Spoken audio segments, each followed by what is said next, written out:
journalistes de la presse nationale comme de la presse internationale, chers camarades qui avaient fait spontanément le déplacement sans y être invités.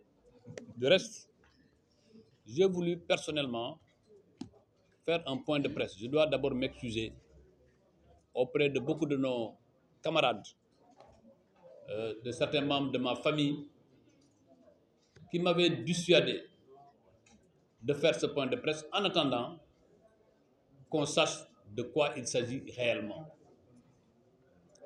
Mais moi, je suis un homme d'opinion qui croit à la démocratie, qui croit aux libertés. Il y a ce qui appartient au parti,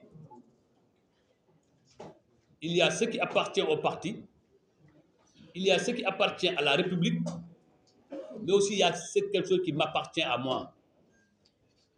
Et de cette liberté, j'ai voulu aujourd'hui agir au titre de mes droits constitutionnels de citoyen sénégalais. J'aurais pu agir par victimisation. J'ai refusé tout acte qui noircit notre pays, tout acte qui avilit le Sénégal. De quoi s'agit-il réellement? Tout le monde sait que je suis vice-président de la Fédération sénégalaise de football. Tout le monde sait, à chaque fois que le temps me l'a donné, je me suis consacré à cette équipe nationale de football. Nous devions jouer ce matin contre le Burundi.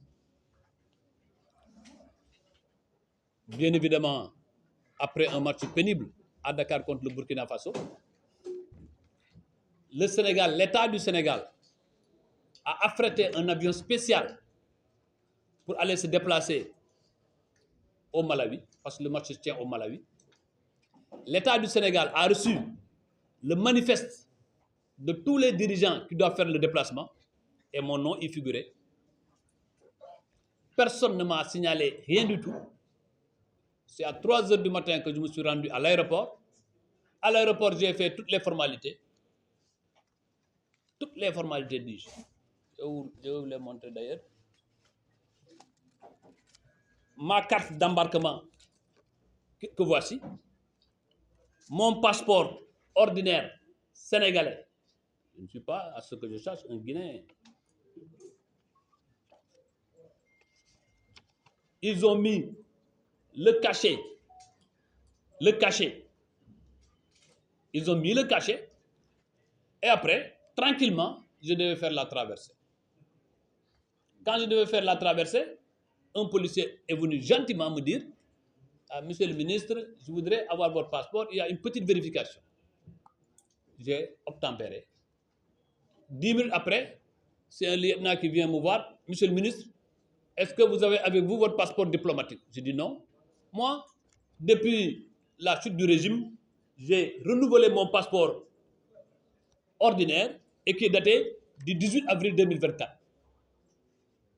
Je lui ai dit, moi, je n'ai que mon passeport ordinaire. Il me dit oui. Après, il hésite un peu. Il me dit oui, mais nous avons une opposition pour votre sortie du territoire national. J'ai dit, moi, lieutenant, votre instruction doit être écrite. Je vous demande de me montrer l'instruction. Il me dit, monsieur le ministre, il faut me croire, moi, je ne suis pas agent de police judiciaire, je suis de la police des frontières. Il faut me croire, j'ai reçu une instruction. Je dis, oui, je suis parfaitement d'accord que vous puissiez recevoir une instruction. Mais, notifiez-moi l'instruction. Il me dit, bon, 2 minutes de discussion quand même très correcte. Après, il disparaît. Mais moi, qu'est-ce que j'ai fait? Je pouvais, à partir de l'aéroport, perturber la quiétude du groupe. J'ai refusé de communiquer sur la question. J'ai refusé de me victimiser. Parce que pour moi, le Sénégal est au-dessus de tout.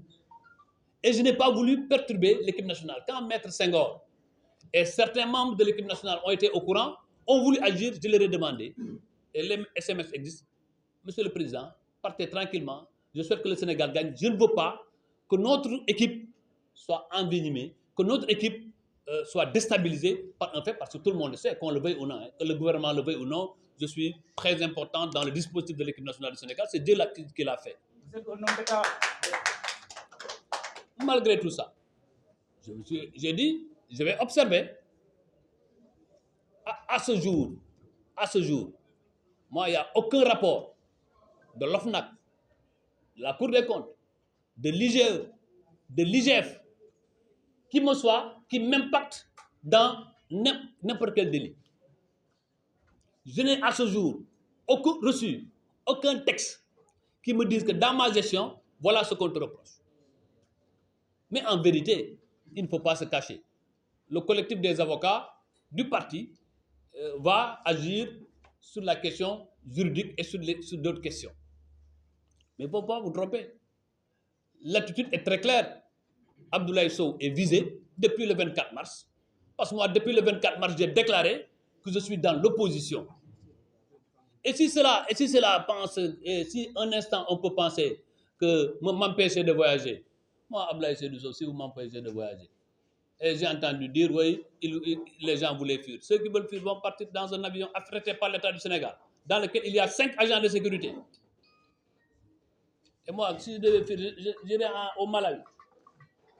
Moi, je peux dire ici, et devant tout le monde, moi, je n'ai aucun bien à l'étranger. Je n'ai pas un compte qui a 3 millions de francs CFA, autre que mon salaire. Je peux brandir mon compte devant le Sénégal. Je n'ai aucun bien à l'étranger. Je n'ai aucun parent à l'étranger. Qu'est-ce que je voudrais pour aller fuir? Ils ne me connaissent pas, ils ne connaissent pas mon sang. Ils ne savent pas d'où je viens. C'est pourquoi dire, oui, certains dignitaires, aux dignitaires de l'État, tenter de fuir. Moi, Ousmane Sonko se trompe.